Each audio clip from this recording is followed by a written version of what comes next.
A driving Florida couple crashed into a FedEx truck during sexual acts. An old Florida man sued a sex shop after his vibrator didn't work. Fun Florida slang terms that you should know. And a Florida man died while searching for frisbees in a Florida lake. They think it's alligator related. These are the weird stories for Friday on Weird AF News, and they are all from the state of Florida. That's right, because on Weird AF News, on Fridays, we only do weird news from our favorite place, Florida. Florida Fridays on Weird AF News. I'm your host, Jonesy. Thank you for joining me. Hopefully I can lead you into your weekend with some entertainment here from our favorite state.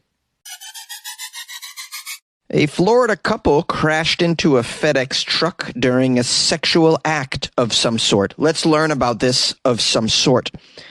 There's really no way to put this delicately. A Florida driver was distracted because the driver was receiving intimate services from his passenger. While receiving intimate services from his passenger, he found it hard to drive. As you can imagine, you get very excited when your passenger's intimately servicing you. We call this roadhead in my country. What do you call it in your country? I'd be fascinated to know. Roadhead is what we call it here. In Florida, we call it a first date. Yeah, that's right. So now when this Florida man was receiving some intimate services from his female passenger, lost control of the vehicle, crashed head-on into a FedEx delivery vehicle. Head-on. That's the key. No pun intended there. Head on. Come on, guys, the jokes. It's Friday. Get with it. This all occurred yesterday, by the way. And it says this crash resulted in, quote, injuries to the Florida man's private area. Yeah, I'm sure. His head probably went through the windshield as well. The driver and passenger were apparently driving northbound in an SUV when the driver became distracted by his passenger's performance. And I love how the article is just being very coy about it. Intimate service and calling it a performance. So yeah, the driver was distracted by the performance and crossed the center line, striking the delivery van as it traveled southbound. Neither occupant of the FedEx vehicle, thankfully, was injured. The only package harmed was the one being tentatively gift-wrapped by the passenger of the SUV. The only package harmed was the Florida man. How hilarious. Whoever wrote this. Pretty good sense of humor. They have aerial footage of the aftermath of this, showing both the SUV occupants being treated at the scene with pants around the ankles, as you can imagine. There are other reports that indicate that the driver and his passenger were both injured in the collision, which happened while the deed was being done. Despite suffering perhaps the most predictable consequence in the world, the driver appears to have gotten lucky twice over, and the resulting injuries were not reported to be reproductively catastrophic. Okay, so his package is still in order, thankfully. I'm looking at a photo of the collision. It is bad, man. I mean, it's like a real head-on, massive destruction. And, I mean, he must not have been looking at all. It must have been some very good services, I have to say, for you to completely take your eyes off the road for this long, to not see this thing coming. It's a FedEx truck. There had to be some good, intimate servicing going on. Props to her. I give props to his passenger, really, at the end of the day. Thankfully, nobody was injured. The article ends by saying it's unclear whether anyone will be charged in the crash. Yeah, someone's going to be charged. I mean, the dude was receiving oral and drove on the other side of the double yellow line and nearly killed people. Come on! A Florida man sued a store after his vibrator did not work properly. A Brandon, Florida man can't get that voodoo to do what it's supposed to do. This gentleman thought he would spice up his sex life. So what did he do? Well, he went to an adult store, purchased a variable speed voodoo vibrator. That's the brand Voodoo. The store is called Tres Equis, and it's in Tampa. The 85-year-old Florida man in this story claims that after inserting the batteries that it was required, the item didn't work at all. It's very disappointing. This guy's 85 years old. He doesn't get out much. Now he's got to go back to the store. According to the lawsuit, when he attempted to return the vibrator to the store, they refuse to accept the vibrator or exchange it for a new tool. Yeah, they actually tell you when you leave the store, no returns, I believe. But oftentimes they put batteries in and test it right there in front of you before you take it out of the store. It doesn't sound like that's what happened here. Or perhaps they did and they tested it and it did work, but when he got it home, it did not work. By the way, that whole process can be embarrassing. You're in there to buy a vibrator and they hold it up high to test it with the batteries. Like, hey, everybody, look what this guy's buying, huh? How about that? Whoa, it's a big one. Look at it. And it works. Works real good. You're going to enjoy this, or your partner, or your team, your organization, wherever you're going to use this, your cult, wherever this vibrator is going. You're like, Jonesy, you bought vibrators before? Yes, of course I have. Come on now. I try to please my partners. Okay, all right. They enjoy those things, and I'm not too proud to not include one of those in the activities. I am not. I'm all for the final result, whatever it takes to get there, within reason. Tres Equis, by the way, is Spanish for 3 X's, just in case you were wondering. That's the name of the store, and they're open 24/7. They offer a wide range of adult toys and novelties they want you to know. They offer sexual enhancements and supplements as well. They offer dancewear, in case you want to dance with your vibrator. They offer lingerie. I also call it lingerie if I'm feeling silly. They also offer access to private viewing booths and multiple group theaters. I have no idea what that could be, and I don't want to see that. Not in Florida, I don't. The article says it's unknown why this Florida man purchased the vibrator. Yeah. I think we know. He's not using it to stir the gravy, unless that's a sexual innuendo that you use. So it's unknown why he purchased it, they say, but the store apparently does not accept returns once the packaging has been opened. This is an intimate piece of equipment, after all. The suit was filed in small claims court, which seems frivolous to me that you would actually sue the store. Come on, man. The 85-year-old demands that Tres Equis either exchange the vibrator for a new one or repay him the $36.53. My goodness, man. Really?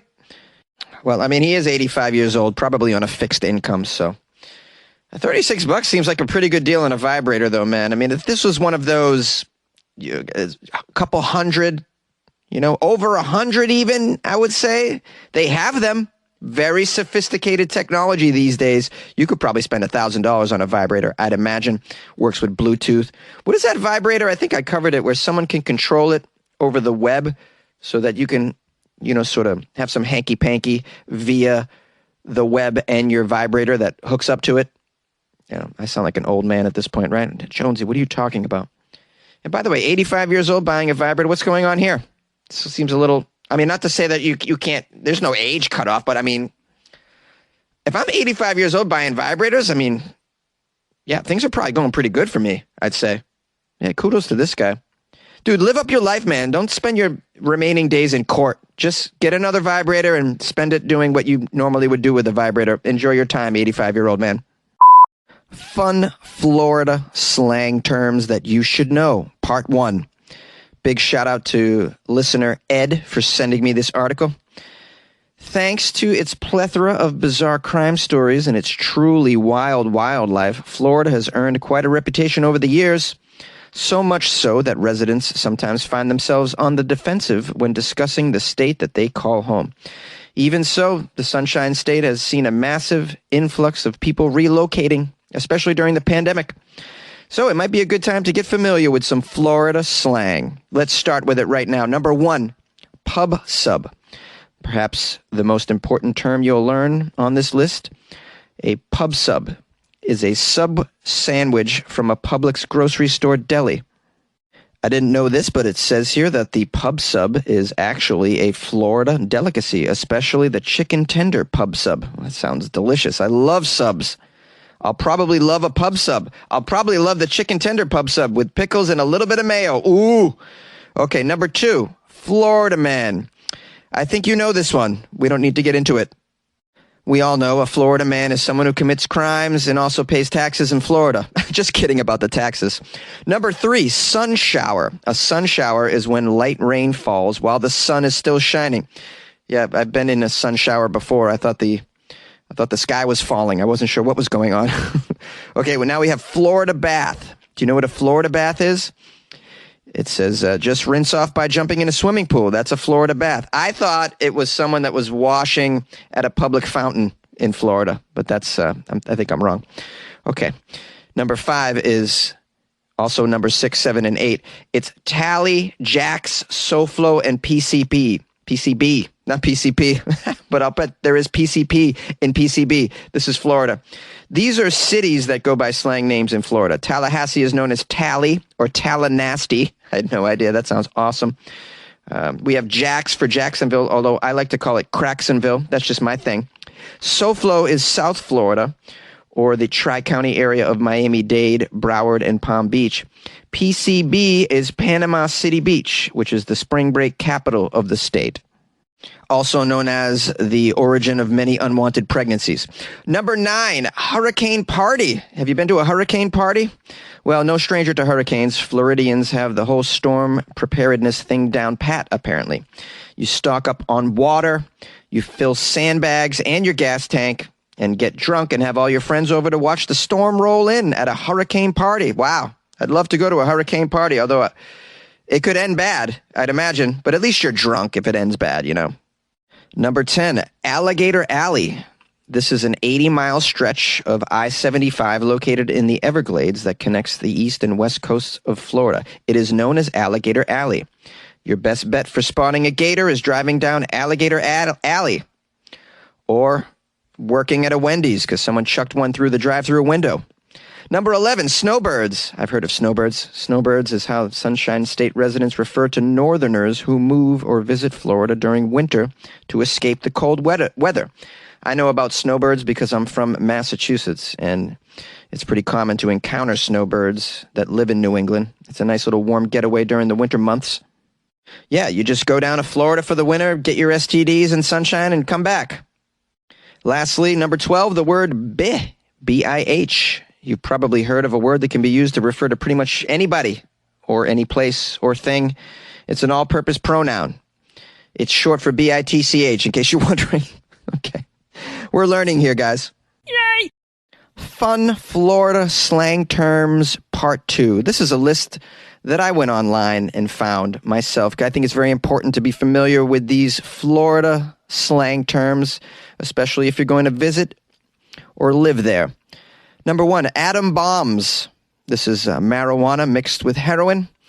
Bazooka. That's crack cocaine combined with unrefined cocaine and or marijuana. Caviar is taking cocaine and marijuana very closely together. Dynamite is cocaine mixed with heroin. Moon rock is crack cocaine and heroin. Jet fuel, that's PCP combined with methamphetamine. Handlebars, that's crack cocaine combined with Xanax. Hugs and kisses is a combination of meth and cocaine. A screwball is heroin and methamphetamine. A smoking gun is heroin and cocaine. Tar is crack and heroin.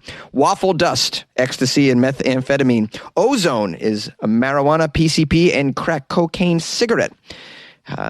Gimme is a mixture of crack and marijuana. A Greek is marijuana and powdered cocaine. There's 27 more. Do you guys want to hear them all? No? Is this? Well, you can find this pamphlet at your local Florida Visitor Center. Mainstream news got you stressed? Or maybe you live in Florida. Life can be overwhelming, and stressful symptoms can include lack of motivation, feeling helpless, fatigued, or detached. Overall, maybe you're just burned out. Well, in those times, it's important to talk with a professional that can help you figure out what's causing stress in your life. BetterHelp is customized online therapy that offers video, phone, and live chat sessions with a professional therapist. It's more affordable than in-person therapy, and you can be matched with a therapist in under 48 hours. Weird AF News listeners get 10% off their first month at betterhelp.com/weirdaf. That's betterhelp.com/weirdaf. Good luck with your health. Good luck with your life, man.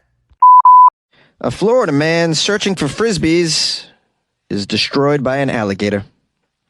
A man died while searching for discs in a lake at a disc golf course in Florida. People are warned by signs at this disc golf course to beware of the alligators, especially in that lake place. There's a lake there. Any body of water in Florida, a sign, beware of the gators. If it's not there, it should be. The unidentified Florida man was looking for flying discs, not UFOs, those little discs that you use for frisbee golf. I love frisbee golf. I've played it twice in my life, both times in Florida. I don't know if it was invented there, but it definitely is popular there. And, you know, over the course of playing with your flying discs, chucking them around nature, you have to be aware of the horrible, dangerous wildlife that flourishes in this terrible place called Florida, including pythons and alligators, poison oak, you know, the deadly three. Now, the Florida authorities are being very vague with the details. They say the unidentified man on Tuesday was looking for flying discs in the water, and a gator was involved. That's their statement. A gator was involved. Yeah, I think we can all use our imagination. A gator was surely involved. To what extent? Did he digest the man already? What's going on here? The man who died was 47 years old. Sadly, imagine dying. You live to 47, then you die looking for frisbees. Terrible way to go. The Florida Fish and Wildlife Conservation is also involved. They contracted a specialist who's working to remove the alligator from the lake, and efforts will be made to determine if it was involved in the situation. Oh, I guess they're going to cut it open and check its stomach to see if it was involved in the situation. They're just going to search for an arm dangling from its bottom lip. I mean, how are you going to... What efforts will be made to determine? How deep are you going to go, specialist, in discovering what efforts were made and what the involvement of the alligator was with the disappearance of this man? The park's website notes that patrons can come to the disc golf course and discover this lovely sport on a course that's set in a natural, beautiful park that's, you know, got some gators that are large enough to swallow a human being. But other than that, it's just nice. It's a nice thing to do. The course is set along the beautiful lake, which has no swimming signs posted along. Yeah, no swimming signs. Because no swimming signs don't actually work next to beware of the alligator signs. Yeah. It says here people who frequent the disc course said it was not unusual for someone to look for these lost frisbees because they can be sold for a few dollars. Oh, this poor man wasn't even playing on the course. He was just trying to retrieve frisbees as a side gig. Got eaten by a gator doing your side gig. You don't expect that. We have someone who hangs out at this place named Ken. Ken probably drinks PBR and chucks discs all day long. He's got a good life. Ken's probably familiar with some of that slang that I threw out there in the previous segment. Here we go, Ken. These are people that are down on their luck, these people looking for discs. Sometimes they go diving in the lakes, and, you know, they can pull out about 40 discs, and you might sell them for $5 a piece. You may sell them for $10 a piece. You know, maybe you'll sell them for 12, 13 bucks a piece. Maybe you'll sell them for 9. I mean, it depends on the quality, really. Thanks for filling us in, Ken. We had a lot of questions. The article says alligators are found almost everywhere in Florida where there is water, in case you are dumb.